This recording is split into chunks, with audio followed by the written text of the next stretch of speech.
mejor costilla de cerdo de Guayaquil está en Aladino Parrillada.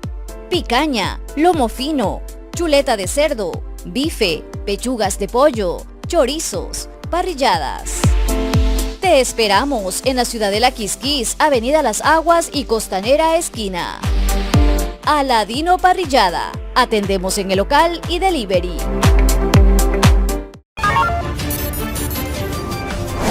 Subrayo, no es eso.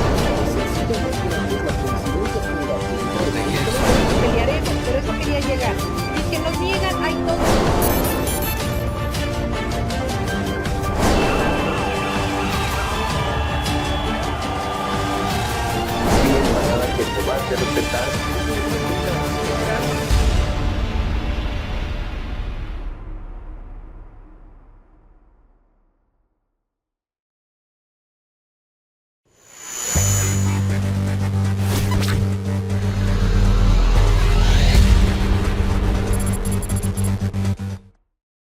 Bien, vamos a saludar con nuestro segundo invitado y en el análisis de los días miércoles está el doctor Augusto Tandazo. Hoy vamos a empezar con el tema del Banco del Pacífico, sobre la situación que insiste este gobierno en vender el Banco del Pacífico y justamente ya mismo vamos a poner un extracto de las declaraciones que dio el presidente del Banco del Pacífico, Roberto González.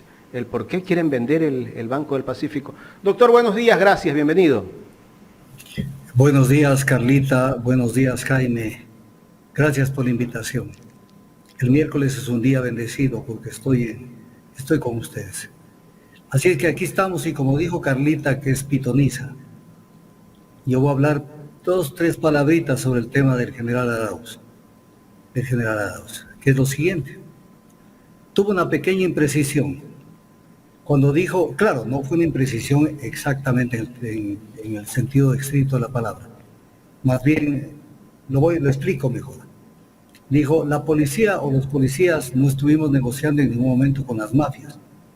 Sí, pero el presidente Lasso creó la Comisión de Pacificación para que se acerquen a las cárceles y conversen con los jefes de las mafias presos en las cárceles para llegar a una especie de pacificación. Entonces, eso no se lo puede ocultar, porque después Lasso decía, nosotros no nos hemos acercado a las mafias. Sí se acercó, a través de la Comisión de Pacificación.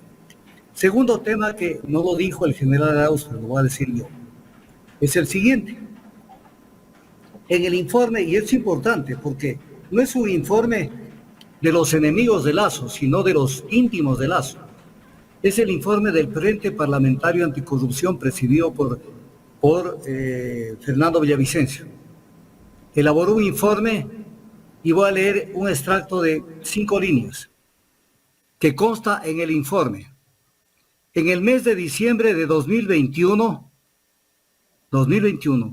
por disposición de la excomandante hacia los generales Giovanni Ponce, Parra y Mauro José Vargas Villasís, estos debían informar a la Embajada de los Estados Unidos de América acerca de la existencia de varios generales de policía vinculados a estructuras criminales de tráfico de sustancias estupefacientes.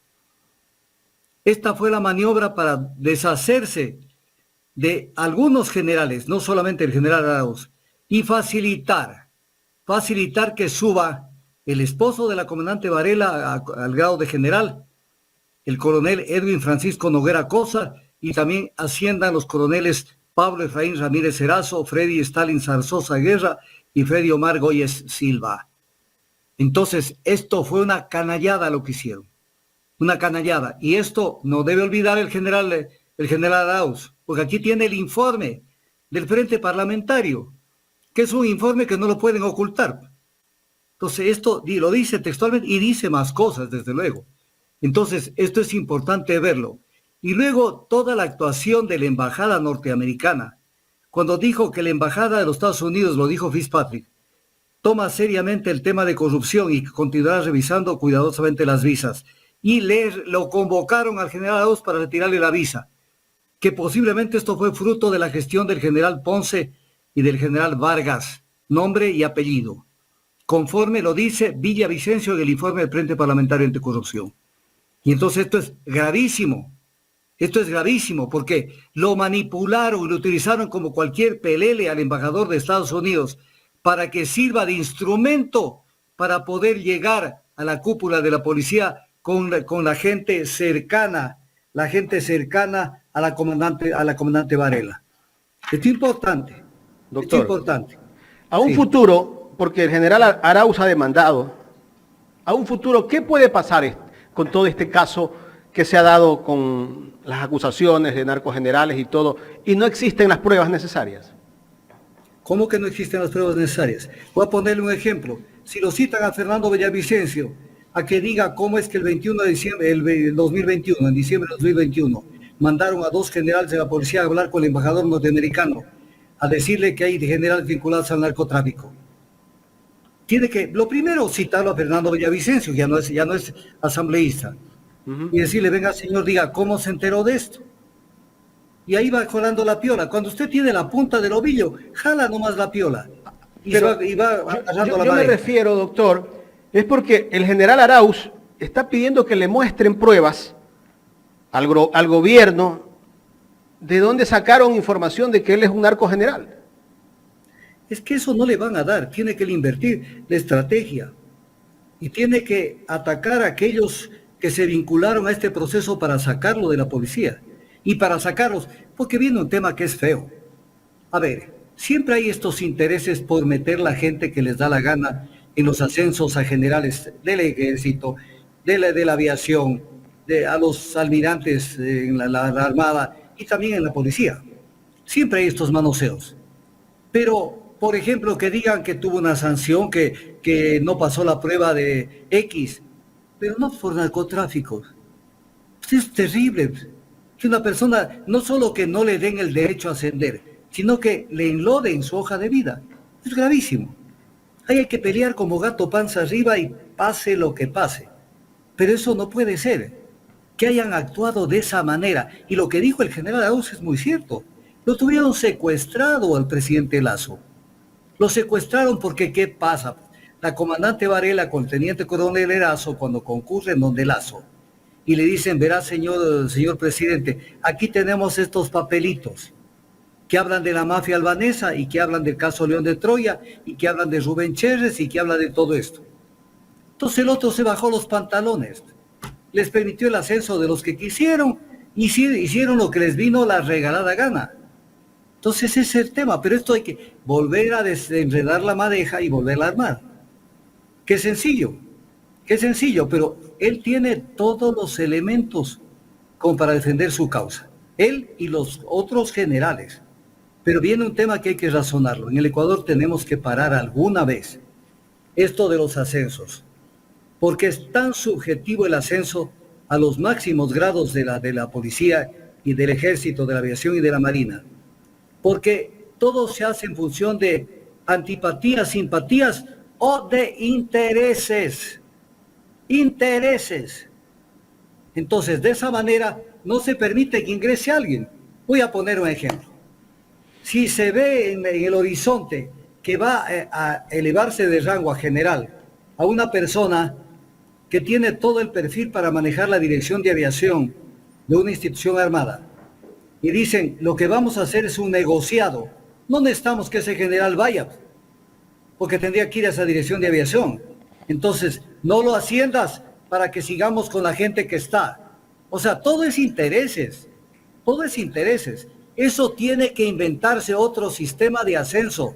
Y esto me están oyendo miles de coroneles, y tanto de la policía, cuanto del ejército, cuanto de la FAE, y los correspondientes a capitanes de navío de la Armada, que ellos saben que les aplican ese filtro y generalmente arriba no llegan los mejores, sino los que están más al servicio del poder y de los intereses de turno. Entonces, esto tiene que pararse alguna vez. Pero de esto, no, los candidatos no quieren meterse a hablar de esto, porque ellos quieren hablar paja, como lo vamos a ver dentro de un momento. Ellos quieren hablar paja, entonces les queda muy bien las cosas porque no tocan los aspectos de fondo.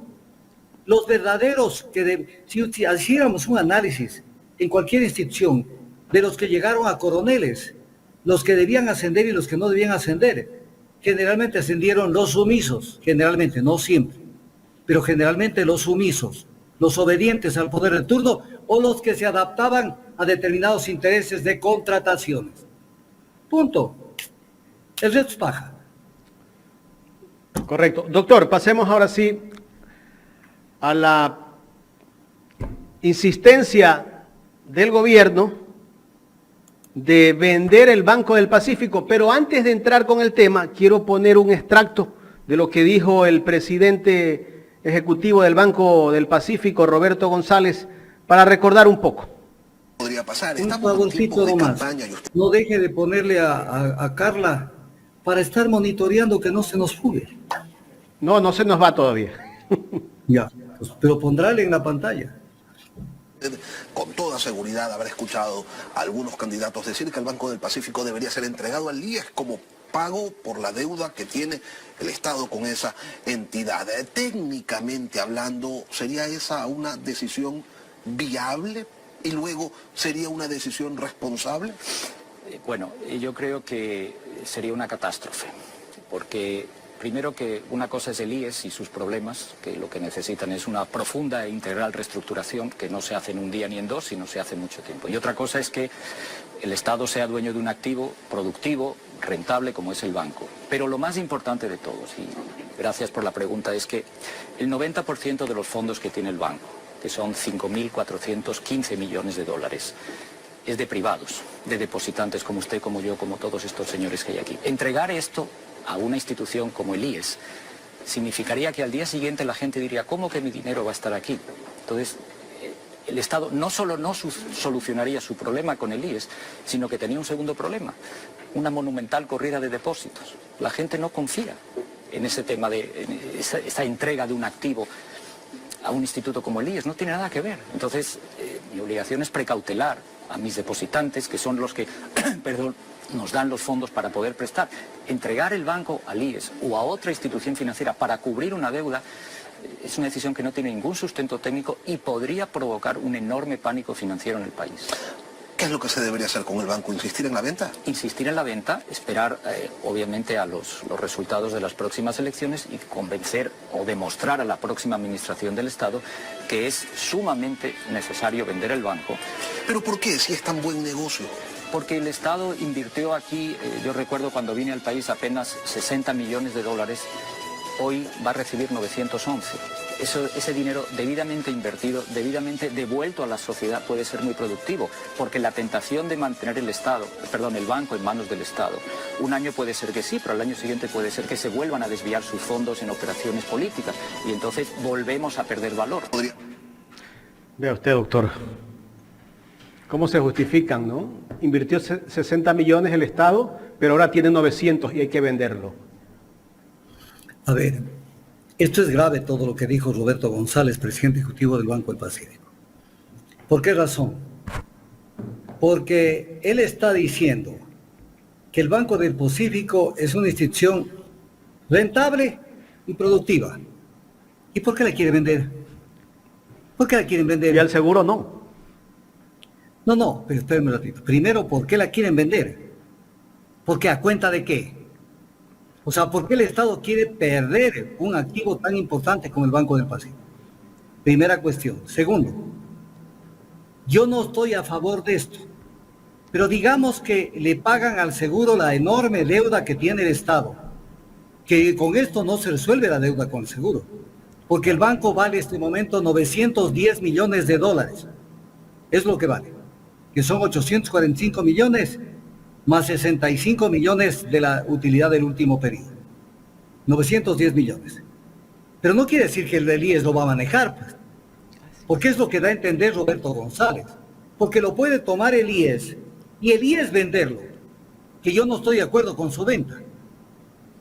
Entonces es diferente. Entonces, no es el tema así nomás. El tema es que lo quieren vender a privados. Entonces les espanta la idea de que aparezca el seguro. Porque el negocio está en venderlo a privados. Voy a poner las cosas claras, como Augusto Tandazo las sabe decir. Si le pasan los activos del Banco del Pacífico al seguro, ¿de qué tamaño es la coima? No hay, pues. Cero. No hay, Cero. no hay. Doctor, No hay coima. y nos dan a Pero entender... si venden a un sector privado, a una banca privada, entonces el tema cambia. Claro. Ya la coima sube enormemente de precio.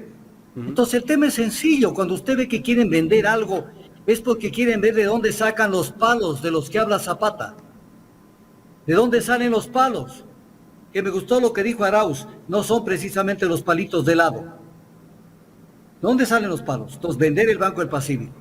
Ahora, no sé si hay alguna pregunta porque quiero analizar lo constitucional. Doctor, y cuando él dice que como que entregárselo al seguro es como que el banco no va a estar bien administrado. En buenas manos, así es. O no va a estar en buenas manos. Pero si el Banco del Seguro, el BIES, yo creo que tiene un buen desempeño.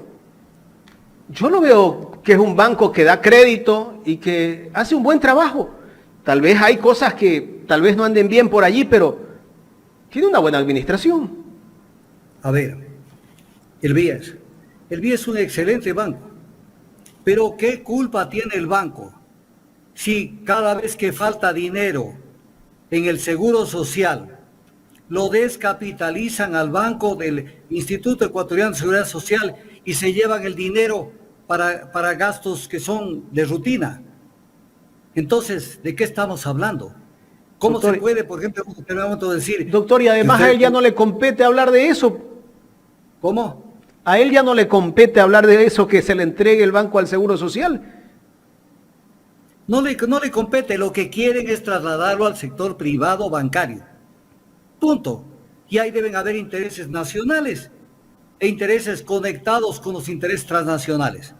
No nos olvidemos que el Banco de América, Banco Norteamericano, estuvo interesado en el Banco del Pacífico. Primero, analicemos esto. El Banco del Pacífico tuvo reconocimientos internacionales, por su eficiencia, por su performance, por la forma como ha manejado las operaciones. Y de pronto entró el gobierno de Lasso y prácticamente le echó encima una campaña de descrédito del banco para ver si bajaba de precio y lo vendían a precio de gallina robada, de gallina flaca. Entonces, eso no lo lograron y el banco sigue boyante y el banco sigue allí actuante. Entonces, de lo que se trata es de deshuesarlo al Estado y a sus instituciones, porque el sector privado nocivo, no me refiero a todo el sector privado, porque hay un sector privado que trabaja para el país, pero este sector privado que es avasallador, para ellos el Estado no tiene que tener ningún activo. Petroecuador debería privatizarse, la SELEC privatizarse, las telecomunicaciones seguir privatizándose y etc. cosas, y todo privatizarse para llevarse las potestades y las competencias del Estado al sector privado. Entonces, en el caso del banco, ¿por qué tiene que haber un banco? Un banco que además está allí para regular el mercado. Porque si el Banco del Pacífico ofrece tasas de interés o algún sistema preferencial, o más bajo por lo menos que la otra banca privada, la banca privada, entonces les crea un problema a los bancos, en especial a los grandes bancos, Banco de Guayaquil, de Lazo, los bancos de los EGAS, los bancos y etc. cosas. Entonces, ¿cómo desaparecerlo al banco? Pero entonces veamos si es factible desaparecerlo. Pero espero que me escuchen los padres de la patria, como les dice, que están de candidatos nuevamente. Porque es el gran problema. Tenemos campañas electorales donde hablan maravillas, pero no hablan de los temas de fondo. Hablan paja, paja y más paja. Entonces viene el tema. Ojalá aprendan esto, los candidatos, ojalá aprendan. Artículos de la Constitución de la República sobre el tema de las instituciones financieras. Primero, artículo 308 de la Constitución. Las actividades financieras son un servicio de orden público que debe ejercerse previa autorización del Estado. Cuestión importante. Artículo 309. Aquí ya viene la pepa. El sector financiero nacional se compone de los sectores público, privado y del popular y solidario, que intermedian recursos del público. Entonces viene el tema. ¿Puede haber un sistema financiero en el Ecuador sin un sistema financiero público? No. porque estarían violando la Constitución. ¿Cuál sería el banco que ocupe el papel que juegue el Banco del Pacífico en el sistema financiero nacional? Ninguno, pues, el rato que desaparecería. Ninguno. Entonces violan la Constitución. Violan la Constitución. Porque entonces tendría que la Constitución decir, el sistema financiero nacional se compone de los sectores privado y del popular y solidario, ya no del sector público. Entonces están violando la Constitución, lo que el señor González lo dice, aupado por el entrevistador que le da piola en todo. Luego, que dice la Constitución, cada uno de estos sectores, o sea, el público, privado y comunitario, contarán con normas y entidades de control específicas y diferenciadas que se encargarán de preservar su seguridad, papel importantísimo, estabilidad, transparencia y solidez. Entonces viene el tema. Primero, ¿existen normas específicas y diferenciadas para cada uno de los sectores? No las hay. No las hay. Y luego dice, estas entidades serán autónomas. Los directivos de las entidades de control serán responsables administrativa, civil y penalmente por sus decisiones. Artículo 310 de la Constitución. El sector financiero público tendrá como finalidad la prestación sustentable, eficiente, accesible y equitativa a los servicios financieros. El crédito que otorgue se orientará de manera preferente a incrementar la productividad y competitividad de los sectores productivos que permitan alcanzar los objetivos del plan de desarrollo y de los grupos menos favorecidos, a fin de impulsar su inclusión activa en la economía. O sea, eliminando el Banco del Pacífico, están comiéndose el artículo 310 de la Constitución y parcialmente el artículo 309 de la Constitución. Así de sencillo, o sea, están eliminando algo que es importantísimo para el sistema financiero. Entonces, toda esta entrevista que tuvieron, que usted la reseña en la parte más importante, es una entrevista que lo único que nos hace ver, es cómo se manipulan los intereses, incluso violando la Constitución. Les estorba el Banco del Pacífico como banco público, pero les agradaría enormemente captarlo y pasarlo a ser parte de los activos del sector financiero privado, transnacional o nacional, porque ellos tienen un maridaje. Entonces, esto es lo que pasa con el Banco del Pacífico. Y de lo que pretende González es que se venda cuanto antes. Quiere decir que Lazo avance a venderlo al banco y haga otro negociado de los tantos que se han hecho. Entonces, de esto se trata. Pero viene la pregunta, señores candidatos y candidata, ¿están en estos temas? Y en otros temas que los vamos a ver, no están.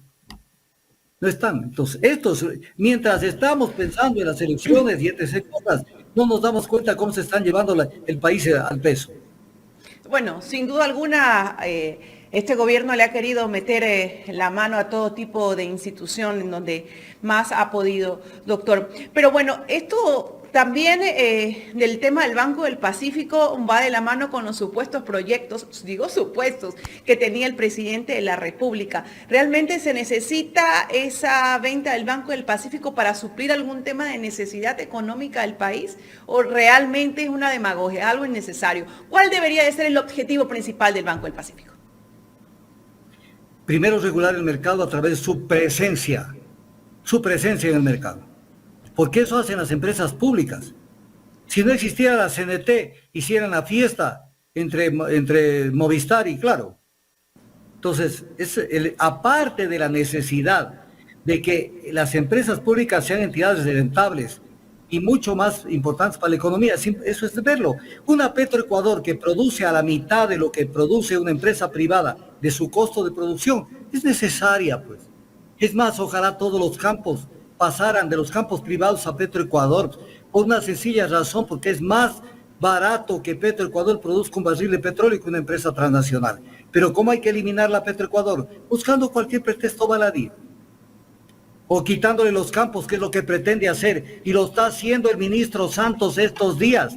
Mientras usted y yo estamos hablando, Santos está entregando campos petroleros que ya debieron pasar a Petroecuador para que Petroecuador tenga el 100% de la renta, 100% de la renta y no la comparta con una empresa privada. ¿En qué términos se los está entregando, doctor?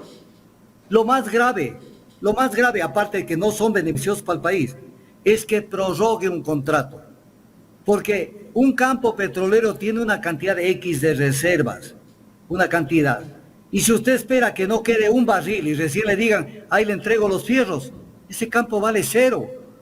Entonces, cuando el Estado hace el sacrificio en Bolivia, en Ecuador, en Perú, en cualquier parte, hace el sacrificio de tener, porque por X razón, entregar un campo por 20 años, y dice, bueno, me aguanto 20 años, me amarro los cinturones, voy a recibir una renta, no la que yo debería recibir, pero recibo una renta menor.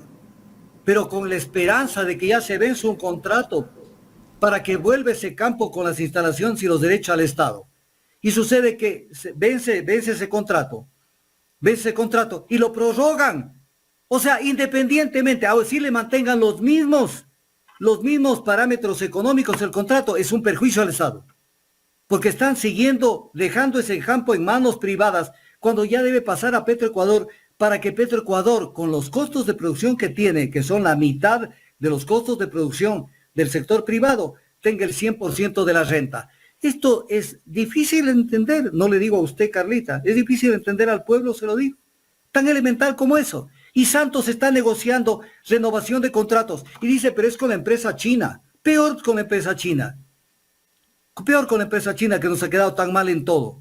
Y que se ha llevado el santo de limosna en la comercialización de petróleo. Y también a la empresa de Chile. A mí qué me importa que sea estatal empresa. Si la empresa es pública o privada, la empresa con la que le estoy dando los campos, y me perjudica, el perjuicio es el mismo. Yo una vez dije esto en un medio de comunicación, hace muchísimos años. Doctor, una pregunta para que me saque la ignorancia. ¿Estos contratos a cuántos años regularmente son? ¿Y un nuevo gobierno podría desestimar estos contratos, desvincularse? Verá, todo lo arman con el ánimo de venderlo al país, de hipotecarlo al país. Recuerde usted lo que había en el pasado. Voy a poner este tema, la concesión del Canal de Panamá, a 100 años. Hijo de madre, o sea, tenían que pasar 3 generaciones para que usted pueda ver un fierro en manos de Panamá. Entonces, ese es un tema. ¿Qué dice la ley de alianzas público-privadas y el reglamento de la ley? Que los contratos en alianza público-privada, que es un invento desastroso que se hizo para vulnerar el Sistema Nacional de Contratación Pública. Dice que los contratos serán por 30 años. No sean infelices. O sea, en 30 años duplican, o sea, multiplican por N veces en la recuperación de las inversiones. Vea el OCP hace 5 años, de un contrato de 20 años, ya amortizó todas sus inversiones. Y sigue teniendo una renta líquida y lo quieren renovar al contrato encima. Entonces, 30 años y prorrogables todavía. O sea, ¿cuándo nos quieren dar los campos petroleros? Cuando ya solamente se siga sacando agua. Entonces, esto es terrible. La forma como lo van armando, y eso usted lo puede ver en un tema que lo tengo preparado para si alguien lo quiere analizar. La gente no le gusta los temas de fondo en el Ecuador, Carlita.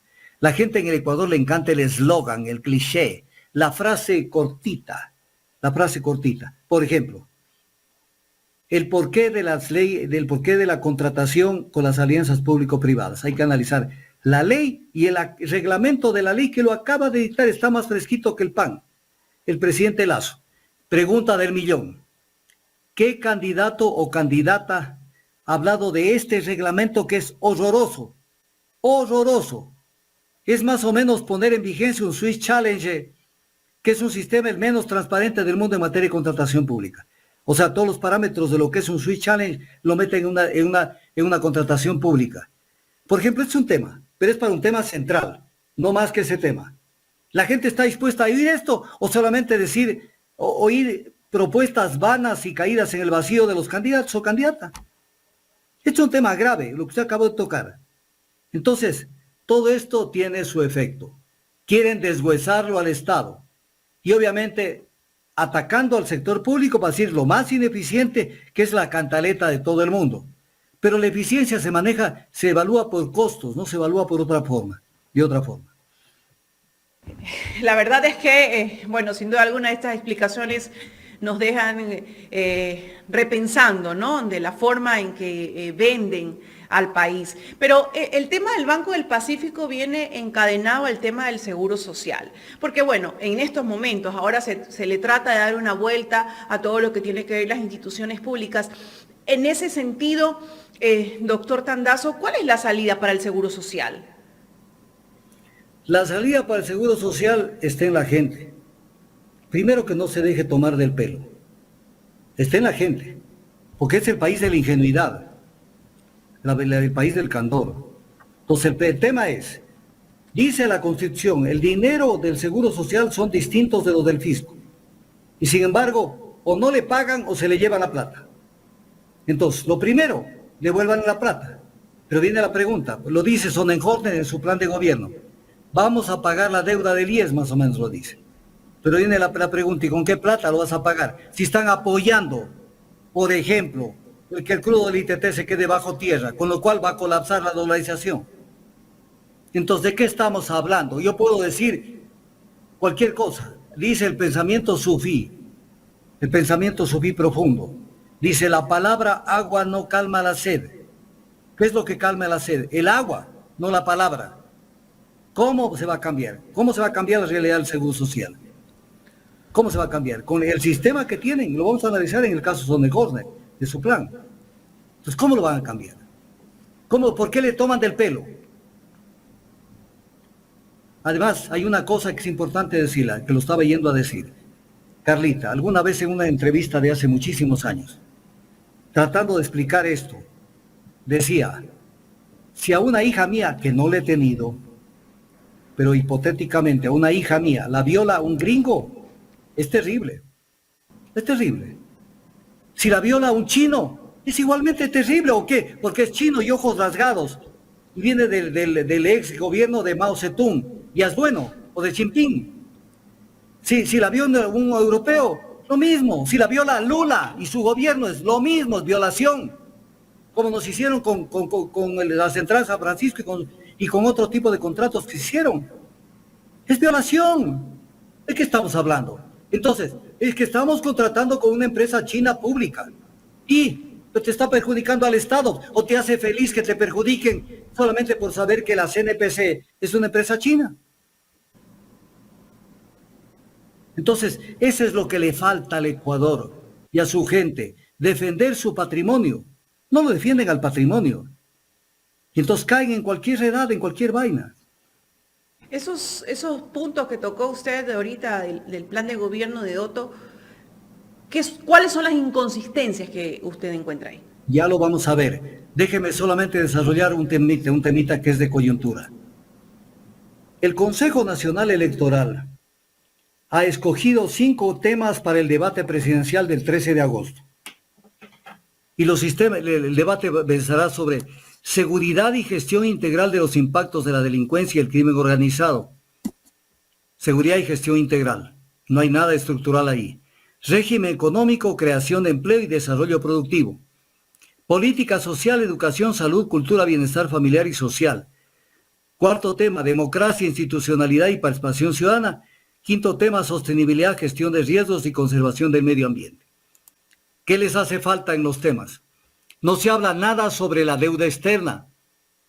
No se habla nada porque para todos es, como dijo Villavicencio, ¿y cómo va a resolver esto? Nos endeudamos. ¿Hasta cuándo, pues, padre Almeida?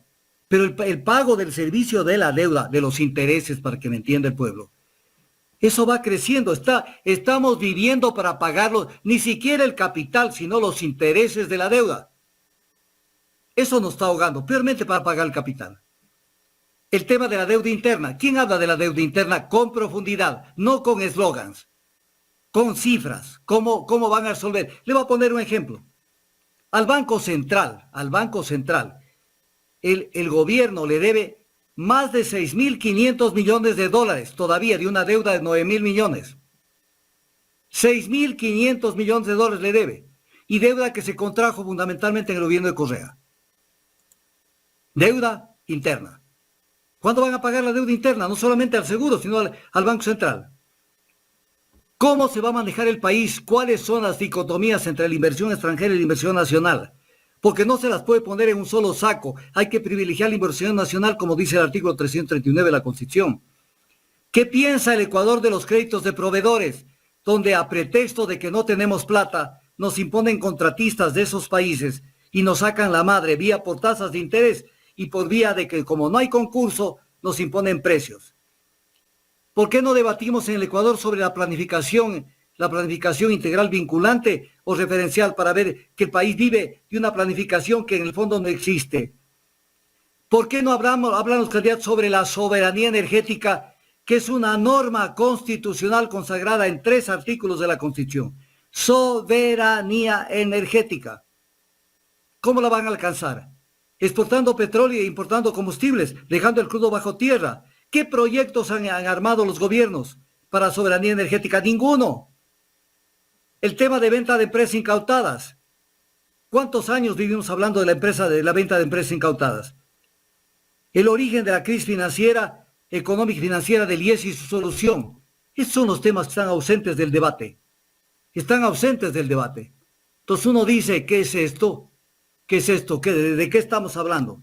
Ahora, como el tiempo apremia, vamos a tener que hacer un análisis, pero a vuelo de pájaro, del plan de trabajo de Sonnenhorster. No sé si me permiten o tienen algún otro tema.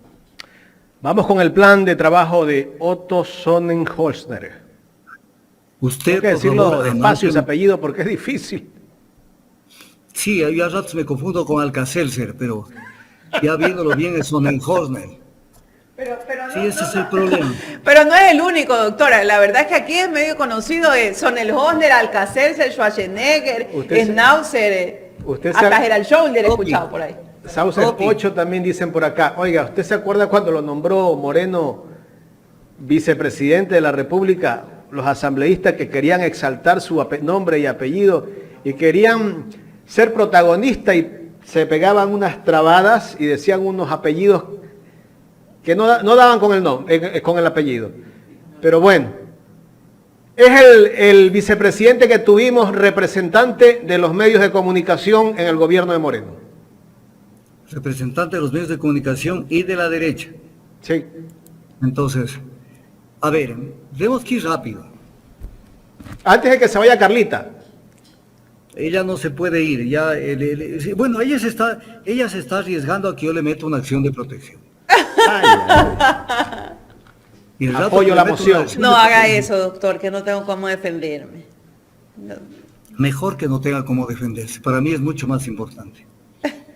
Entonces, a ver, la corrupción, dice, se ha incrustado en todos los estamentos del Estado y somete hoy a una crisis moral al país. Pero llega en base a un pacto inmoral. Si él habla de moralidad, llegó a un pacto inmoral para facilitarle a Lenín Moreno que la derecha capte la vicepresidencia de la República, la derecha que perdió las elecciones del 2017. Y manejaron el país con el apoyo de los perdedores de las elecciones de 2017. Y también olvida que llegó al poder siendo tesorero de Galley Enterprise, una empresa creada en Panamá, que era un paraíso fiscal, y él no podía jamás llegar a la vicepresidencia, porque la ley orgánica para aplicación de la consulta popular de 2017 se lo impedía, no solamente a los que tenían bienes, sino también a los dignatarios de esas empresas. Luego habla de democracia e institucionalidad. Creemos en la democracia, la separación de poderes y la fortaleza institucional como cimientos para lograr una sociedad próspera y libre.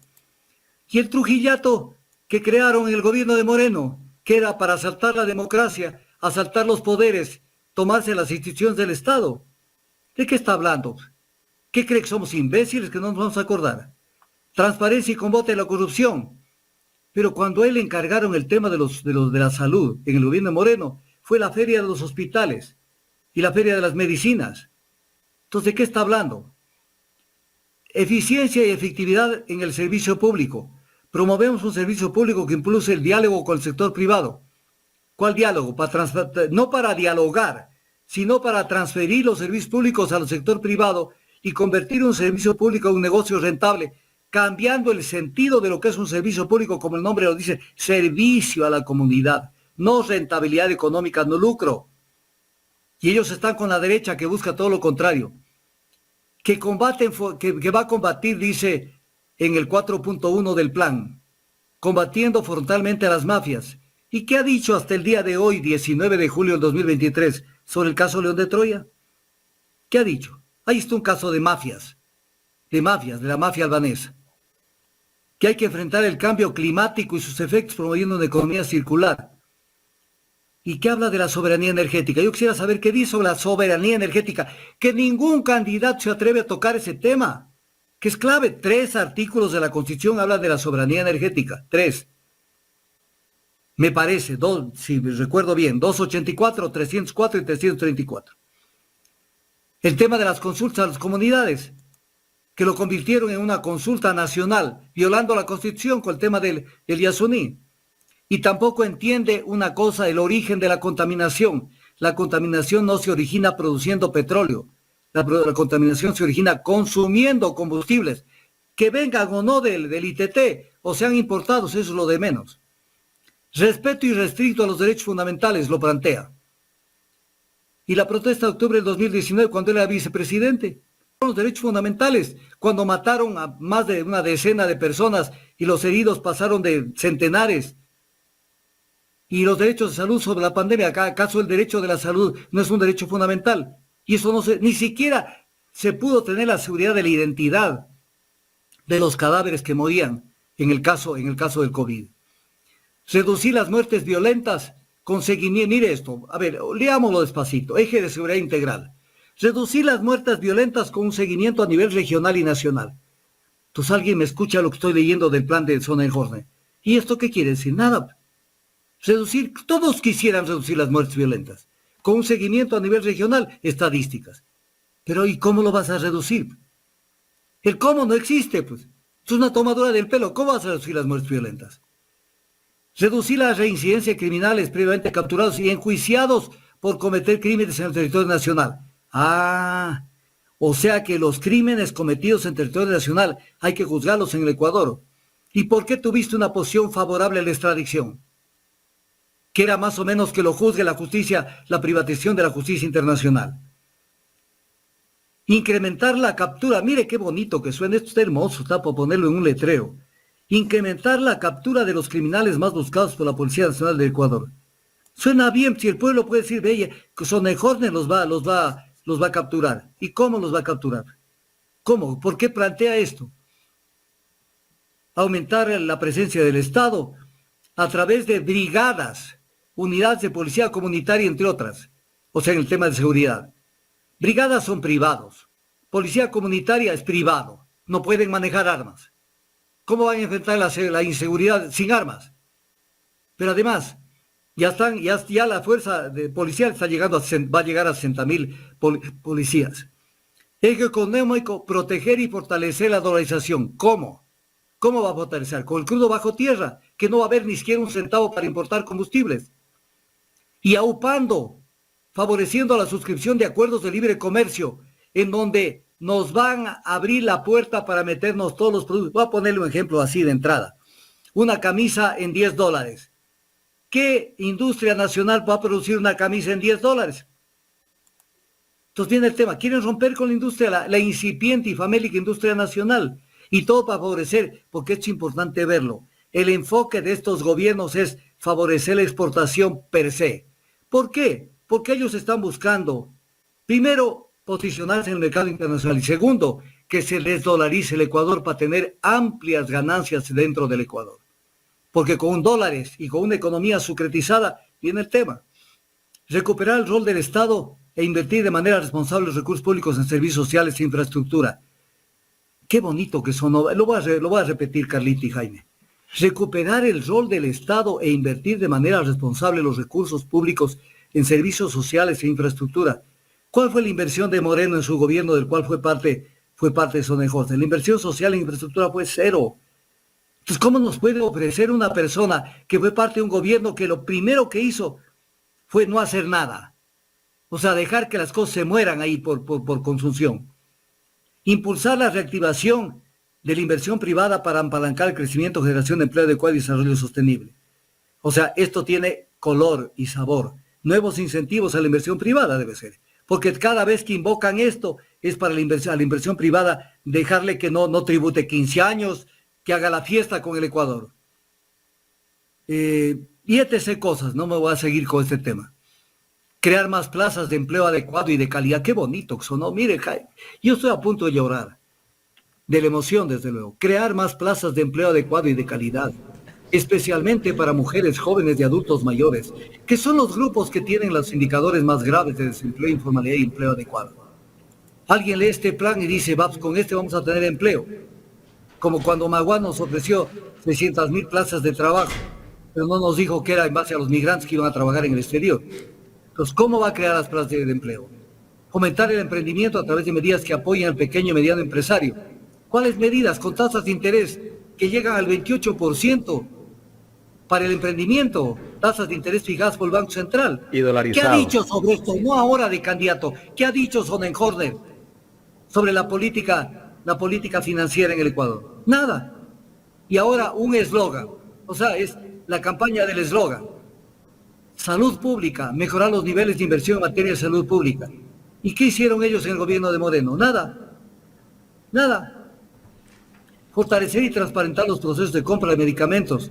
Por Dios, hasta eliminaron en Farma, que era precisamente para transparentar los procesos de compra de medicamentos y los escándalos de corrupción que hubieron en la compra de medicamentos. No dijeron nada de esto. ¿Que se olvidó de todo esto? Se olvidó de los operativos que hacían y veían que en casas privadas estaban carros y bodegas llenas de medicamentos para colocarlos en los hospitales. Por la ventana, no por la puerta grande.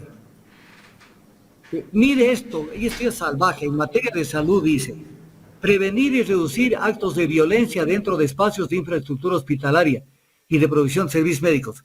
O sea, ¿qué tiene que ver con la salud? Eso tendría que haberlo puesto en el tema de seguridad, que más o menos quiere decir que dentro de hospitales o casas de salud no hayan temas de violencia.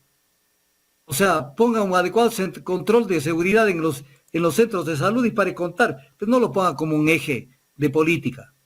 Derechos humanos, no se dice nada. Derecho urbano y planificación, paja. Reducir el déficit habitacional de vivienda con solución. Mire otro, qué hermoso esto. Reducir el déficit habitacional de vivienda con soluciones basadas en principios de equidad, inclusión, interculturalidad y sostenibilidad, mejorando las condiciones integrales de vida, con énfasis en la atención a la población en condiciones de pobreza y vulnerabilidad. ¡Qué bárbaro! ¡Qué belleza! Premio Nobel al gran corazón de Sonnenhorner. Primero, ¿dónde está el plan? El plan concreto, Y segundo, ¿de dónde va a sacar el dinero? ¿De dónde va a sacar el dinero? Con lo que le dice su candidata a vicepresidenta, que hay que dejar el crudo bajo tierra. Que además el crudo es tan poco lo que se va a dejar igual. Pero viene el tema, ¿de dónde va a sacar el dinero? ¿O van a venir más impuestos? Educación, elevar la calidad educativa, aumentar la cobertura y equidad para garantizar una educación inclusiva, fortalecer la formación docente. ¿Cómo y con qué dinero? Suena bonito. ¿Cuál es el plan de educación? Paja. En la práctica, nada. Doctor Tandazo, Sí. de mi parte yo me despido, mi promesa es que lo voy a seguir escuchando y quiero pedirle pues a todos nuestros seguidores que no se olviden de ponerle like. Mañana también tenemos un programa especial, así que también los invito a todos a conectarse el día de mañana. No se olvide, para el próximo miércoles está ya presentada la acción de protección. ¿Parece bien? De acuerdo. Guerra avisada no mata gente. Dios mío. Así que, Carlita, Voy a tener que prepararme para que... prepárese. Doctor. Entonces, ¿sí? no, usted es de broma, Carlita. Usted tiene que cumplir con una tarea tan noble como la educación. Y eso es lo más noble que puede hacer un ser humano. Transmitir lo que sabe, porque ese es el gran legado. No llevarse los conocimientos, sino transmitirlos para que los que vienen tomen la posta y puedan seguir avanzando. Eso es importantísimo. Así que más bien que le vaya bien, Carlita. Son bromas y que le vaya bien. Usted cumple una misión social muy buena. Doctor, hay una inquietud de un seguidor, Pablo Tobar. Me dice que le consulte a usted. ¿Por qué un rico busca ser presidente? ¿Por qué un rico busca? Ese es un tema muy interesante la pregunta. A ver, un rico busca ser presidente o busca colocar en la presidencia gente que los represente. ¿Por qué? Porque esa es la forma desde la política y desde el gobierno, desde el ejecutivo y desde las demás instituciones del Estado, porque podemos también hablar de la Asamblea Nacional, que también se elige por votación popular. es sostener el statu quo, sostener el sistema económico, social, político, cultural y jurídico. Porque ellos no pueden ponerse en una hamaca y a disfrutar solamente el dinero que tienen, sino que dicen, esto nos puede virar. Tenemos que alguien del grupo lanzarse para seguir cuidando que este sistema irracional y de perjuicio a la sociedad se mantenga, porque de esa manera son pocos los que llevan la gran cantidad de la renta y son los que viven en la miseria y en la pobreza. Esto lo dice hasta el propio gobierno. 7 de cada 10 ecuatorianos no tienen empleo formal. Entonces, tienen que tener el control de policía, del aparato represivo incluso, del aparato jurídico, para de esa manera desestimar cualquier levantamiento, cualquier actitud que pueda tener la gente en defensa de sus intereses. Entonces tienen que tener una fuerza pública bajo su mando. Tienen que tener el control de la legislación para que no vaya a aparecer alguna legislación que los ponga contra la pared. Más bien la legislación tiene que ser en beneficio de ellos. Entonces tienen que acceder. Ese cuento que tenemos de toda la vida. Suben y no tienen interés en robar, saben decir. No tienen interés porque tienen plata. Y viene el tema, llegó Lazo, que tiene toda la plata del mundo, toda la plata inimaginable. Y se dieron actos de corrupción en su gobierno con gente que llevó el del Banco del Pacífico. Entonces viene el tema. De Guayaquil. Desapareció la corrupción, no desapareció la corrupción. Llegan con dinero y no desaparece la corrupción. Del Banco de Guayaquil, doctor, dijo del Pacífico. ¿Cómo? Con gente que llevó del Banco Guayaquil, dijo del Pacífico. Ah, ya me equivoqué, perdón. Que me perdone la gente del Banco del Pacífico. Con gente del Banco de Guayaquil. Que todos fueron sacados de ahí, Hernán Luque Caro, Iván Correa, toda esa gente. Pero viene el tema. Y teniendo, yo lo que digo, a ver, yo no estoy aspirando a tener millones, ni mucho menos. Y tienen para vivir 5 vidas. No, pero mire usted esto. Que una persona que tiene dinero para este rato comprarse lo que le viene la regalada gana, hacer lo que quiere, y que se vinculen indirectamente con la mafia internacional del narcotráfico, la mafia albanesa. Usted no entiende. Entonces dice, o sea, ya definitivamente son pervertidos. Entonces es lo que pasa en el Ecuador. Entonces, poner estos membretes, es que él nombrémoslo a tal o cual candidato porque este tiene plata y no va a querer meter las manos en el erario nacional y en los recursos públicos. Mentira. El que tiene 10 millones quiere tener 100 y el que tiene 100 millones quiere tener 1000. Y hay en el Ecuador fortunas que llegan a los 10.000 millones de dólares y no son precisamente las de Álvaro Noboa. Entonces, es lo que buscan, un poder. Y que están pidiendo incentivos tributarios. Pero claro, es que son llorones. O sea, los verdaderos, a ver, lo acusan a las empresas públicas de subsidiar determinadas cuestiones. Pero los que están con las manos abiertas, como cuando en las iglesias rezan el Padre Nuestro, que nunca he entendido eso de abrir las manos. Con las manos abiertas a ver qué les cae. Entonces, por ahí fracasa en algún proyecto, subsidien, remitan es de remisión, remitan deudas. Hicieron la remisión de deudas con Moreno, 4.500 millones de dólares. ¿Y qué dice Sonel Hornes sobre la remisión de las deudas? ¿Qué dice? Porque de eso deben tratar, no de hablarnos de Alicia en el País de las Maravillas. Alicia en el País de las Maravillas es otro tema, pero no vengan con esos cuentos. Doctor, en el 2021 este gobierno condonó deudas, impuestos que tenían los grandes empresarios por alrededor de 6.638 millones de dólares. Año 2021. Claro, sí. Pero siempre ha sido eso, lo gordo para los privados, lo angosto y lo estrecho para el pueblo. Y entonces, no es que hay que eliminar el subsidio de los combustibles. Y cuando securitizaron la deuda, y el gobierno en la época de Osvaldo Hurtado asumió la deuda en dólares de los empresarios privados para que permitirles que paguen en sucres. En sucres. ¿Quién pagó la deuda de los privados? El pueblo, pues.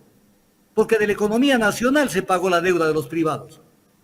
Y después esa gente, hasta canales de televisión compraron con esa plata. Doctor, y en el feriado bancario, ¿quién pagó la deuda?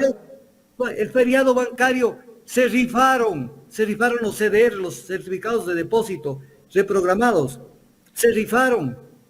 Fue un mercadeo por debajo de la mesa. Eso fue terrible, ¿cómo lo hicieron? Esa fue el paraíso que les cayó, la bendición que les cayó a determinados sectores del empresariado, que de tener X pasaron a tener 10X o 100X. Y ahí es donde capitalizaron gente como las que están al mando de los grandes bancos del Ecuador, porque hicieron la fiesta, e incluso la Curia también hizo la fiesta. La Curia. Compró CDR. Con sus testaferros. Porque ellos están predicando acá el más allá cuando les encanta vivir el más acá.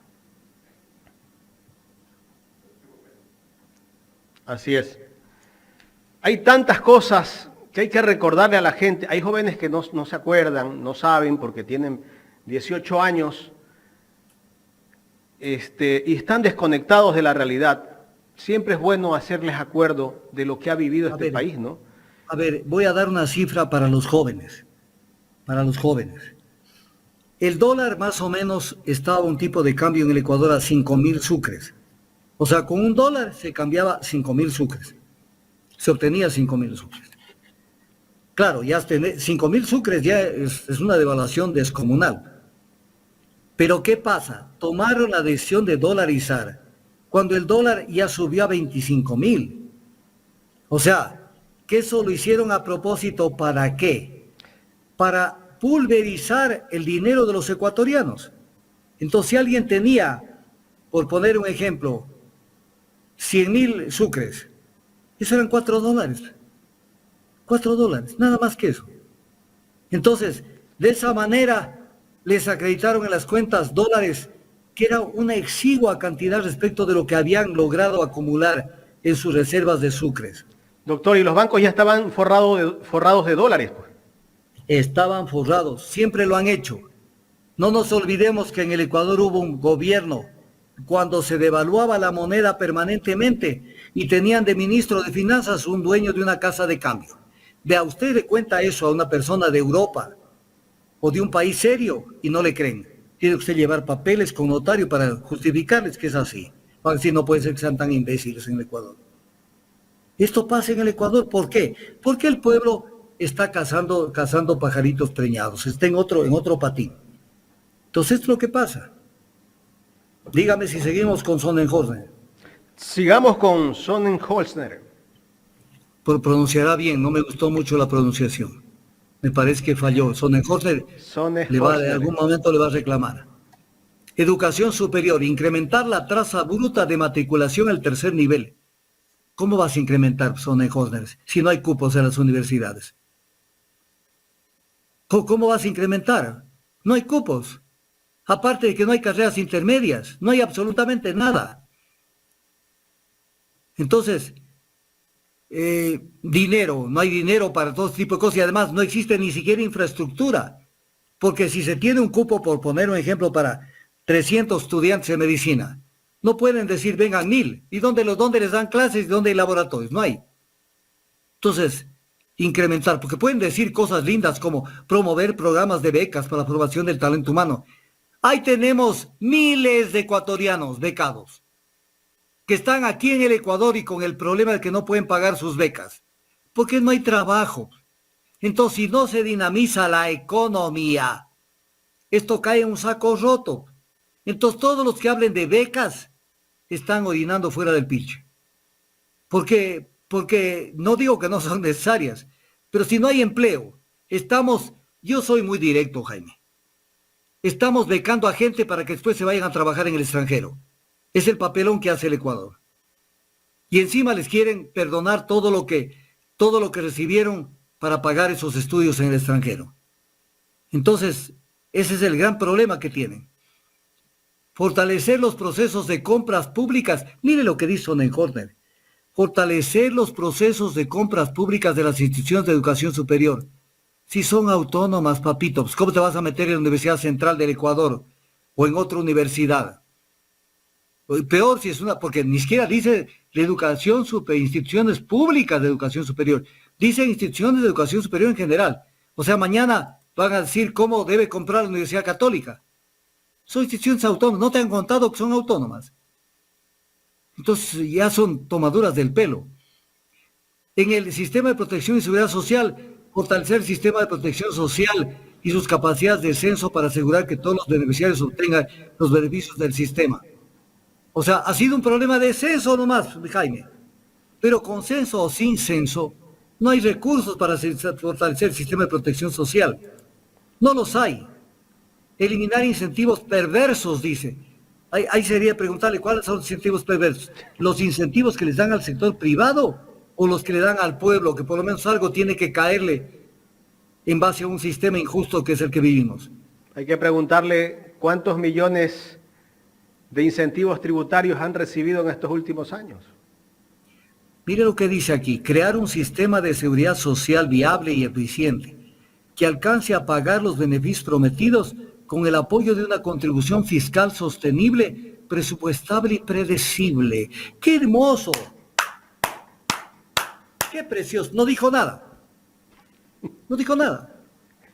Pagar los beneficios prometidos, ¿cómo? Con el apoyo de una contribución fiscal sostenible. Diga cómo, cuándo, cuánto es la deuda, cómo va a pagar. No sé, parece ser que él quiere como que se abra la seguridad privada, pero no lo dice en concreto, ¿no? Sí, pero más allá de eso es una tomadura del pelo. Pero además viene la pregunta, y en el gobierno de Moreno, del cual fue su vicepresidente, ¿se hizo esta contribución fiscal sostenible, presupuestable y predecible? Sí incrementó la deuda con la seguridad social.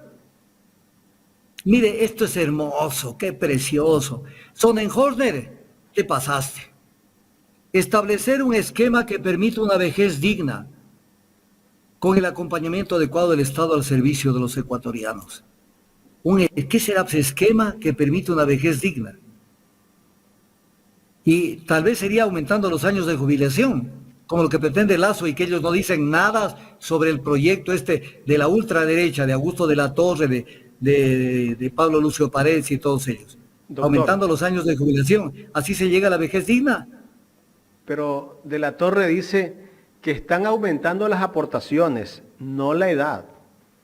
Pero para aumentar las aportaciones ahí tiene que aportarse en más tiempo. Claro. El tiempo es edad. Ese es el tema del Ecuador, que le quieren confundir al Ecuador con juego de palabras. Pero ¿qué dice en temas concretos Sonnenhorner sobre los años de jubilación? ¿Y cómo va a hacer este esquema que permite una vejez digna? Porque si alguien oye, un viejito oye, chuta, vejez digna, me voy con Sonnenhorner. ¿Y qué es la vejez digna? ¿En qué consiste? ¿En qué se transforma? Obras públicas e infraestructura. Activar la capacidad del Estado para ejecutar proyectos de mantenimiento y repotenciación de la estructura pública. Repotenciar la infraestructura pública. Para el turismo, mejorar la capacidad de gestión de la obra pública. Primero, esto hiciste con Moreno. Se dejaron abandonado todo lo que había de infraestructura. Pues ha terminado destruyéndose. Y segundo, ¿con qué dinero lo piensas hacer? Dejando el crudo del ITT bajo tierra. ¿Así lo quieres hacer? Cultura y patrimonio, mejor no hablemos, que de este hombre ni sabe. Pero todo es paja: recuperar los espacios de cultura y patrimonio, proteger y potenciar el patrimonio nacional, difundir la cultura y el patrimonio. ¿Cómo? Y además, ¿de qué cultura y de qué patrimonio estás hablando? Pero además una cosa, es un país que ni siquiera elabora textos recreando todo lo que es la cultura nacional. Usted vaya, Jaime, a una librería del Ecuador y trate de encontrar libros nacionales. El otro día entré a una librería, la más importante de acá de Quito. Y créame, que menos de la 30ª parte de los libros que se vendían allí eran nacionales. Entonces, ¿dónde estaban esas grandes imprentas que tenía el Ministerio de Educación para convertirlas en un potencial de producir literatura importante para el Ecuador? ¿Dónde están? ¿Qué es para estos candidatos la cultura y el patrimonio nacional? ¿Qué será? ¿Entenderán de esta cosa? Verá lo que nos plantea y te pondrás pilas, porque esto Sonnenhorner a usted le va a insistir. En deporte y vida sana, reducir la inactividad física. ¿Cómo reducir la inactividad física? incrementar la participación, competitividad y cantidad de logros deportivos en atletas ecuatorianos. O sea, paja y más paja. Eje ambiental.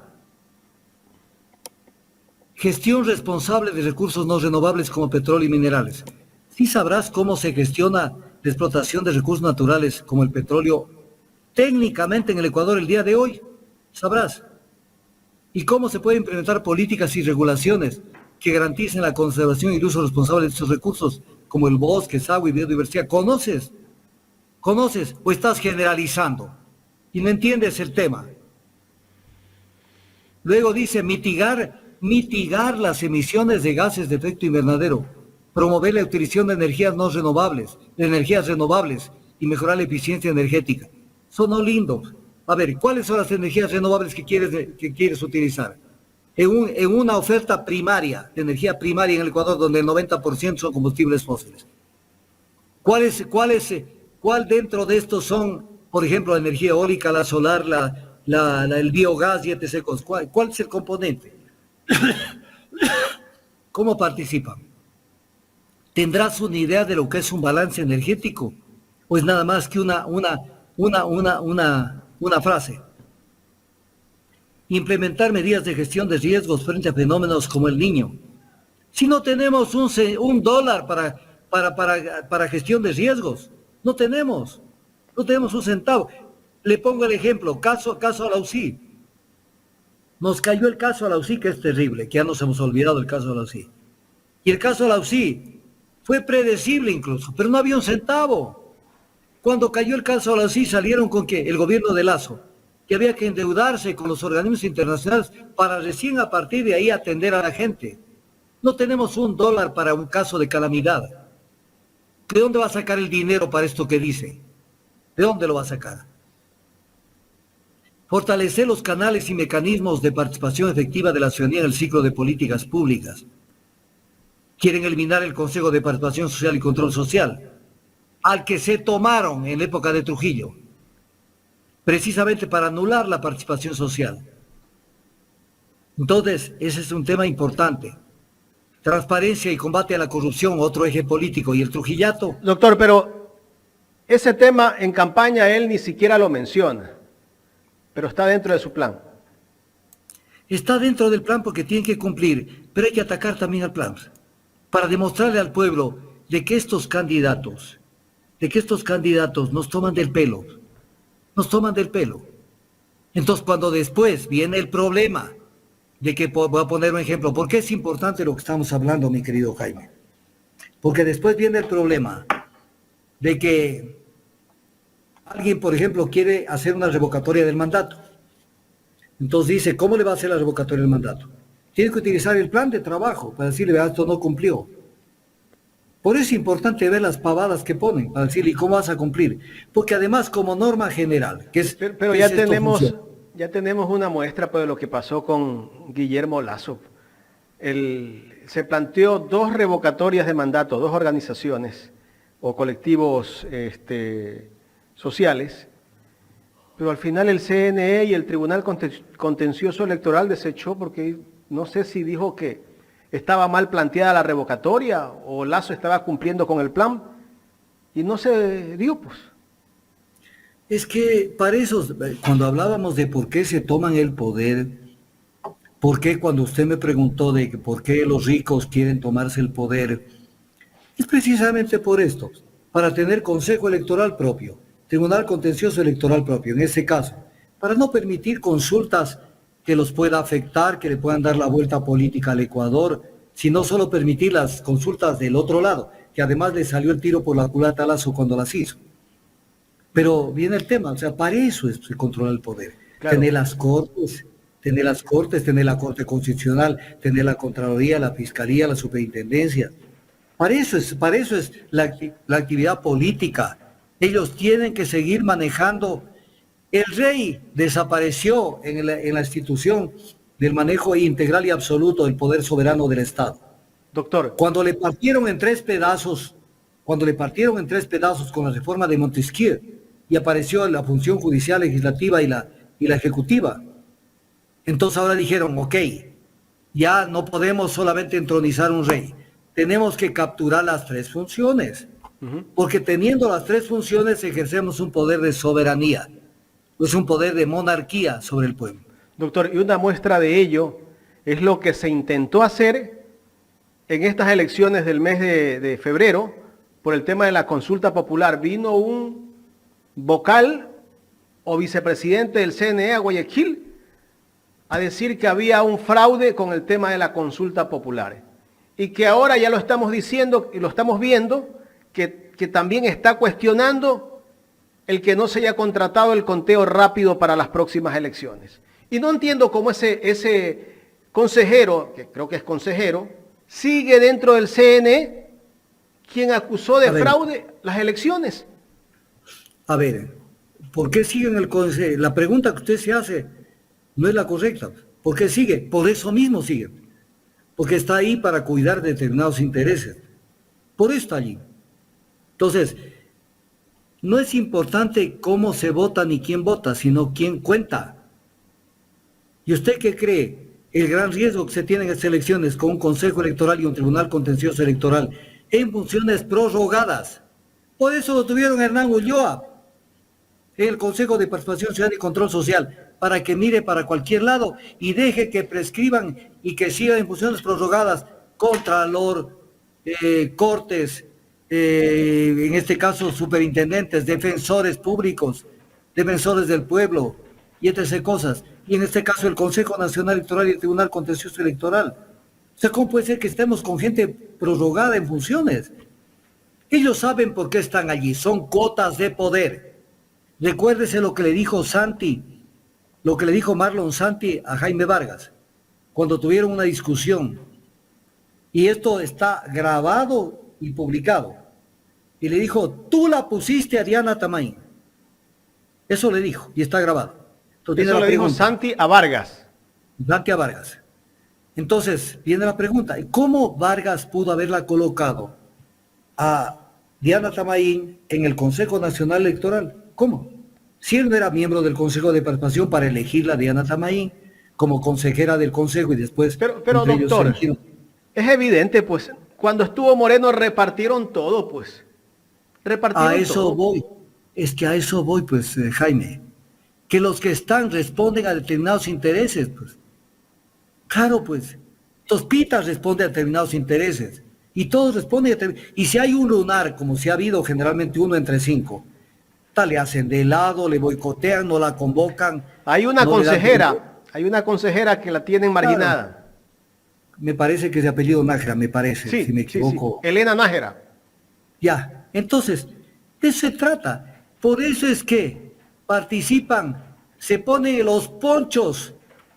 La gente que no usa ponchos todo el año, se ponen los ponchos para ganar votos. Y cuando llegan, se olvidan de los ponchos. Se olvidan de los ponchos, o sea, se visten de pueblo. Cuando generalmente su ropa es traída de Miami o traída de Europa. Entonces, ¿cómo que los ricos no quieren el poder? Quieren el poder, pero para eso se disfrazan, se camuflan. Para después llegar y desde ahí controlar y se van turnando. Ahora te toca a vos, ahora te toca a ti, te toca a ti, ahí. Y si llega un gobierno de otro estilo, buscan cómo introducirle sus alfiles para que defiendan el proyecto. Entonces el tema es muy claro. Eso, a ver, si nos ponemos a analizar los ejes ya de lo de Sonegorner, nos llevamos hora y media más. Pero ya estamos con... Pocos minutos nos quedan, doctor. Yo creo que... No, ya está allí. Si 8 minutos. Nos dedicamos, nos vamos enteros. Es una brutalidad. El programa de Sonegorner, el plan de trabajo, tiene 69 páginas. Entonces, más bien dígame usted, para el próximo miércoles, ¿cuál sería la persona que elijamos su plan de trabajo? Para el próximo miércoles podría ser Don Villa. Don Villa. Ya, Don Villa, le toca a Don Villa comparecer ante el Tribunal Popular. Listo. Próximo miércoles analizamos en la parte final del programa, como lo hacemos hoy, primero temas de interés nacional, luego el plan de trabajo de Villavicencio. Está muy bien. Para que la gente lo analice. Pero esta es la gente que no se puede olvidar de lo que hicieron o de lo que dejaron de hacer. Pero estos son los puntas de lanza que se separan coyunturalmente para volverse a unir después de la primera vuelta, para de esa manera unirse en contra de cualquier candidatura. Estos son los alfiles. Entonces, ¿por qué viene la pregunta? Porque alguien me puede preguntar y decir, doctor Tandás, ¿por qué tienen que desunirse para volverse a unir si es lo mismo? No, porque no es lo mismo apoyar a un solo candidato y después a ese solo candidato pedirle troncha, sino que es diferente decirle, ¿sabes qué? Yo alcancé el 14% de las votaciones, así es que dame un trozo de la troncha equivalente a lo que yo te voy a endosar, en teoría, te voy a endosar en la segunda vuelta. Entonces van separados para después negociar. Pues el que va a la segunda vuelta dice, ¿cuál fue en este orden? A ti te doy un poquito más, a ti te doy las aduanas, a ti te doy los hospitales, a ti te doy el sector energético, a ti te doy esta otra cosa, lo de aquí, lo de más acá. Los van separados. Pero después se vuelven a unir. Y después se olvidan de lo que se dijeron de Samba Canuta. Recuerde lo que le dijo Villavicencio a María Paula Romo. El tema de las alcantarillas y todo eso. Y ahí ahora es candidato de ruptura de los 25, que tiene otro nombre. Que no sé si tengo otro nombre, ojo. Construye pero y el ojo, eslogan es gente buena. Ojo una cosita. Y esto pilas, que ustedes también pueden ponerse de acuerdo. El plan de trabajo de Villavicencio tiene la etiqueta de ruptura de los 25 que ya no existe. Ojo. Ahí le dejé un bichito este rato en la cabeza. Claro. Doctor, y Villavicencio en una entrevista también dijo que en la oficina de María Paula Romo se dio el reparto de los hospitales. Claro. Pues que eso ya pasa a la historia. ¿Y cómo es que Eso se ya juntan ahora? No importa, pues, hijo. En el Ecuador se juntan moros y cristianos con toda la naturalidad. El tema es el objetivo final, es el reparto. Es la troncha. Y si para eso tienen que volverse a pelear, volverse a unir, no importa. Al final lo que importa es el tipo de gobierno que hacen. Entonces estamos en este periodo electoral que es dentro de un periodo electoral es el plan tomémosle del pelo al Ecuador, donde aparecen como salvadores. Prácticamente tenemos algunos candidatos que son Dráculas queriendo manejar el banco de sangre. Entonces ya, ¿qué se puede esperar? Claro. Qué cosas, ¿no? Y yo recuerdo que también dijo que si tenía que embarrarse para reparar una alcantarilla, embarrarse de mierda, también se embarra de mierda. Entonces, ahí fue que salió esa parte que alguna vez comentó usted, que está participando por el partido de la mierda. Claro. Es lo que pasa, Claro. ¿no? En la política. Doctor, no sé si tenga algo más. Mire, solamente un temita. En el tema ya del plan de trabajo plurianual. Bajo las leyes actuales, nuestras Fuerzas Armadas, con su profesionalismo y capacidad, se encuentran atadas de manos para poder apoyar en las tareas necesarias para enfrentar el crimen y el delito. Correcto. Entonces es un tema, si no es un tema legal, porque dice que bajo las leyes actuales las Fuerzas Armadas se encuentran atadas de manos. Entonces es un tema constitucional y no legal. Entonces, ¿cómo lo planteas como un plan de trabajo, un tema constitucional? ¿Por qué no planteaste una enmienda constitucional, recoge las firmas, pero no vengas aquí a quererte lucir? Entonces, todo esto se lo puede ir viendo porque se ve que no tiene sentido. Mire, incrementar la renta petrolera que recibe el Estado a través de la mejora de la gestión del sector petrolero, la recuperación de la producción petrolera y eficiencia en la compra de derivados. ¿Cómo vas a recuperar la producción petrolera si quieres que se archive el crudo del ITT? Y eso lo quiere tu candidata vicepresidente, que fue parte del trabajo con Ivonne Baki, que fue un desastre, porque se buscaba recaudar 3.600 millones de dólares, que era una puchuela. Era una puchuela frente a lo que corresponde al valor del campo ITT. El campo ITT tiene 1.670 millones de barriles de reservas. Y eso son fácil 50.000 millones de dólares. Pretendían recaudar 3.600 millones. ¿Y cuántos recaudaron en 4 años Ivonne Baki junto con Erika, no sé cuántos, la candidata a vicepresidente de Sonnenhorner? ¿Cuántos recaudaron? 13 millones de dólares. 13 millones de dólares en 4 años. Y es un periodo presidencial completo. Y quieres incrementar la producción petrolera. ¿Cómo la vas a incrementar? Con los campos viejos. Con los campos que ya están cayendo la producción, no subiendo la producción. Lo máximo que se puede pedir es que en ese caso se sostenga la producción, pero no que se incremente la producción de los campos viejos, incrementar la renta petrolera a través de la mejora de la gestión del sector petrolero. Si te han contado, Sonnenhorner, que Petroecuador le cuesta producir un barril de petróleo $17 y que a las petroleras se les paga $36 en promedio por el mismo barril. Si te han contado. Entonces, ¿cómo vas a mejorar la renta petrolera del Estado? Votando a las empresas petroleras privadas, no renegociándoles los contratos y haciendo que Petroecuador amplíe. Petroecuador debe estar en expansión, en contracción. ¿Y qué has dicho sobre la renovación de los contratos petroleros en el gobierno de Lazo? La extensión de los contratos petroleros. ¿Qué has dicho? Nada. Entonces, paja, esto que dices a través de la mejora de la gestión y la recuperación de la producción petrolera y eficiencia en la compra de derivados. ¿Qué es eficiencia en la compra de derivados? No entiendes nada, de nada, de nada. Entonces, cuando uno ve esto, dice, bueno, viene el problema. O sea, ¿qué tenemos como gobierno? O como propuesta de gobierno, ¿qué tenemos? El desconocimiento del sector público. Entran solamente para resolver sus problemas y armar sus negocios. Y para contar, el resto les vale un comino. Doctor, el presidente de la República dice que prefiere gobernar 6 meses en el purgatorio que 2 años en el infierno. Bueno, sí debe ser un infierno para él con su desconocimiento. Yo me pongo a pensar, un pobre hombre que vendía perfumes hace muchos años y que luego de la mano de Danilo Carrera lo convirtieron en un magnate de los bancos. Y de pronto le ponen a manejar un gobierno, un ejecutivo. Caramba, si para estos que son avispados les cuesta trabajo, realmente para Lazo. Realmente para Lazo. Lazo no ha sido un dechado de inteligencia ni de capacidad.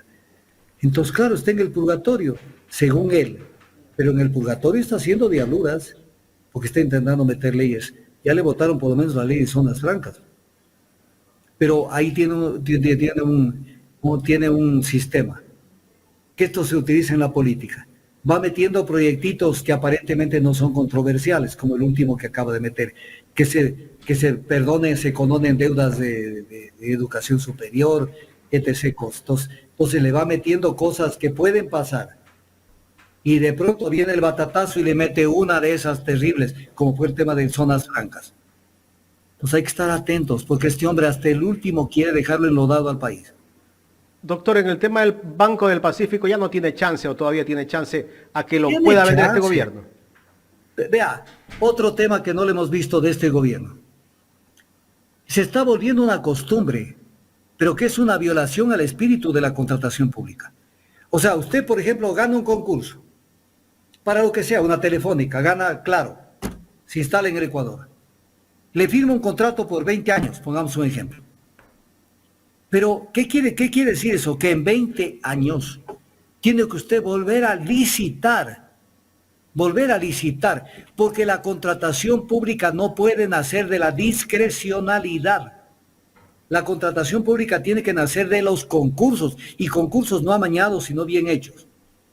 Pero ¿qué es lo que hacen los gobiernos? Por ejemplo, caso de las telefónicas. Salen y dicen, estamos renegociando el contrato, ¿y a cuenta de qué están renegociando?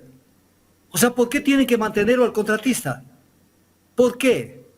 Si lo que primero tenían que haber armado las bases del nuevo concurso al que puede volver a concursar el contratista.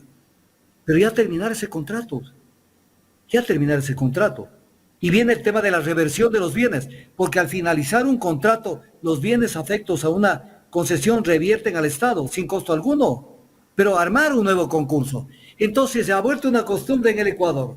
y ya nadie la discute, salvo Augusto Tandazo y tal vez son muy pocas personas más, que es la siguiente. O sea, terminan un contrato petrolero, renegociemos.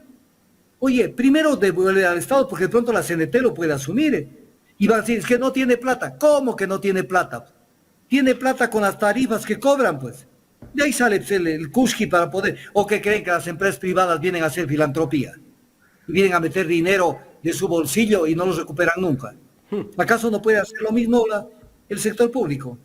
¿Por qué piensan que, por ejemplo, la CNT no puede hacer lo mismo? Que ya están renegociando los contratos con Movistar y con Claro. Pero doctor, una muestra de ello, es lo que decíamos hace un rato, el Banco del Pacífico, bien administrado, es del Estado, pero lo quieren vender, lo quieren desaparecer. Pero aquí viene un tema importante, porque yo lo que intento con mis entrevistas es que el pueblo adquiera herramientas de análisis para que después solo analice las cosas. Miren, ¿cuál es la política mediática, medios de comunicación? ¿Qué están vendiéndole a la oreja de las personas? Que si en el pasado se le pidieron más de 600 millones de dólares a Movistar y Claro para los contratos, que hoy ya no sería el momento de pedirle, porque la inversión en nueva tecnología es muy cara. Entonces estamos en momento de época de vacas flacas, que lo venden así del sector telefónico, para que la gente capte y diga, hay que darles más privilegios y más beneficios en la renegociación de los contratos. Entonces, arman unos shows indecentes en los medios tradicionales. Lo vemos los dos preparados, las dos personas, entrevistador y entrevistado, preparados para lograr un producto final, que es cuentearle al país. Entonces, Lenin Artieda entrevistando a Alberto Acosta Burneo en esta semana sobre el tema de la renegociación de los contratos con las telefónicas.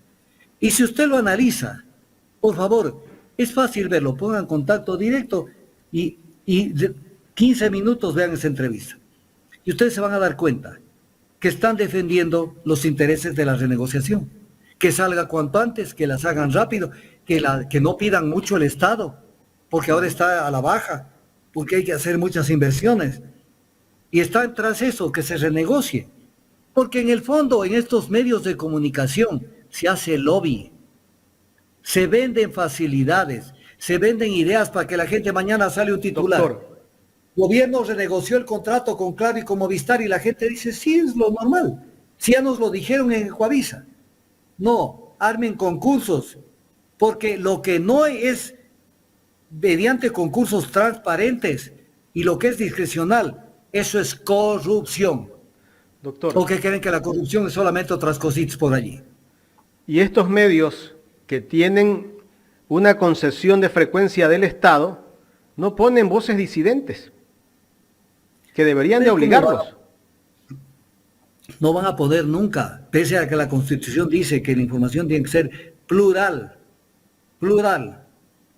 Entonces no lo invitan. ¿Cómo lo van a invitar para que les bote abajo la estantería? No lo van a invitar nunca. Ellos seleccionan. Y por último, si a alguien lo invitan, porque no tienen más remedio, pero no lo dejan hablar y le botan las preguntas más capciosas para tratárselo quedar mal en Y por último lo botan del estudio, al aire. Pero claro, o sea, vea, lo que hizo Carrión hace algún tiempo. No le gustó quien estaba hablándole en ese momento, te me vas, le dijo. Claro, es el sistema, que yo los conozco, como decía alguna vez Martí sobre Estados Unidos, conozco al monstruo y viví en sus entrañas, decía. Yo conozco los medios de comunicación, he estado en todos ellos, yo sé cómo se manejan. Son un puntal importante para sostener el sistema, como se dice vulgarmente. Y el sistema son muchas cosas, también es el sistema de contratación, es inducir a la gente a pensar inequivocadamente, es apadrinar candidaturas, ¿cierto? Ellos son parte... No, pues también está la pauta ahí, incluida. Está la pauta y ellos pertenecen al mismo sector, comen en el mismo club, ustedes saben Guayaquil dónde se come. Además, con que no entra otra gente al Club de la Unión. Entonces usted sabe dónde se come, dónde donde se reúnen y todo eso. Ahí donde alguna vez... Apóyame que después hablamos. Ahí donde alguna vez entró Carlos Julio Arosemena. Mucha gente sí sabe lo que pasó ahí. Sí, pero Carlos bueno. Julio Arosemena entró acompañado de 2 personas que sacó de un cabaret. Sacó de un cabaret. Ojalá no digan que estoy ofendiendo a los guayaquileños con esto o a las guayaquileñas, porque a veces me desfiguran las cosas. Y se asomó y el guardia le dijo, perdóname, mi doctor, pero no puedo dejar entrar con esas personas de dudosa reputación. Y entonces Carlos Julio Arosemena le dijo, ¿cuál dudosa reputación? Si ellas son tal por cuales, dijo el nombre exacto. Claro. Las de dudosa reputación están adentro.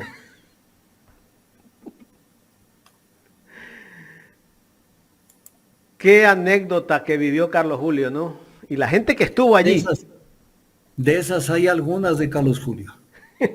Doctor. De esas hay algunas de Carlos Julio Arosemena. Por ejemplo, un guayaquileño ilustre, hermoso, a pesar de que tenía sus vainas, pero a veces tenía vicios. Y cuando le dijo Diego Kendo a Carlos Julio, ¿cómo andan sus vicios?, le dijo. Y Carlos Julio le respondió también, ¿no? Claro, pero no solo eso. Mire, había en Guayaquil un peluquero que le encantaba hablar, pero le encantaba hablar, porque así son además con un plato tan fuerte como tenerlo a Carlos Julio. Entonces, medio lo vio entrar, ya se puso feliz el peluquero, ya ahí le va a preguntar cómo está la política, qué pasa acá, qué sucede. Entonces lo sentó, le puso ese aparato para que no le salte el pelo, esa toalla o lo que sea. Y cogió ya las tijeras y se le acercó y le dijo, doctor Arosemena, ¿cómo quiere que le corte el pelo? Y Carlos Julio lo quedó viendo y le dijo, en silencio. No quería hablar ese día. Claro, pues en silencio, o sea, no, en silencio, no es que me cortes poquito bajo del lado de acá, no. ¿Cómo quiere que le corte? En silencio. O sea, Carlos Julio era de las anécdotas. Ganas de hablar. Doctor, quiero agradecerle. Hay otras anécdotas hermosas. Una la viví yo y con esta me despido. Averroes Bucaram presidía la Asamblea Nacional, presidía el Congreso en ese entonces. Y ha visto que siempre al lado del presidente hay un teléfono. Hay un teléfono porque a veces lo llaman, le comunican alguna cosa. De ahí también se dice como, haz algo porque están planteando tal cosa. Recuerda el tema de Elizabeth Cabezas. Entonces tenía el teléfono al lado. Y Jaime Nebot quería hablar. Y ya estaba comenzando a hablar. Y a Averroes Bucaram le pasaron el teléfono y estaba hablando. Y entonces se molestó Jaime Nebot y le dijo, señor presidente, respéteme, usted no me está escuchando. Y Averroes Bucaram le dijo, abogado Nebot, tranquilícese, cálmese, que la una oreja es para escuchar lo que me están hablando al teléfono, la otra oreja es toda suya. Yo coincidencialmente estaba en el Congreso de momento. Buena anécdota, doctor. Hay muchas, pero en todo caso, gracias por la entrevista. Un saludo a todos, gracias a Carlita que debe estar dando clases y gracias a la gente que se conectó. Nos estamos viendo el próximo miércoles y analizaremos el plan de trabajo de Fernando Villavicencio. El doctor Augusto Tandazo aquí en el programa Los Especialistas, en el análisis de la semana.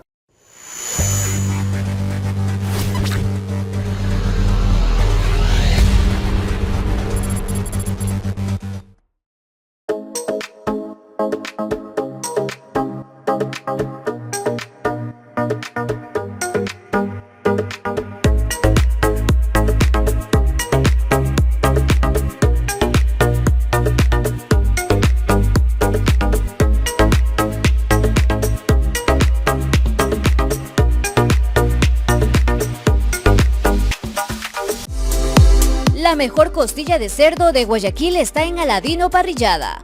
Picaña, lomo fino, chuleta de cerdo, bife, pechugas de pollo, chorizos, parrilladas.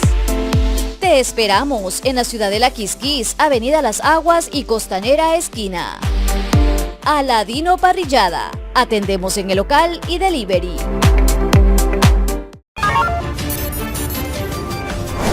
Subrayo, no es eso. Pelearemos, pero eso quería llegar. Y que nos niegan, hay todo.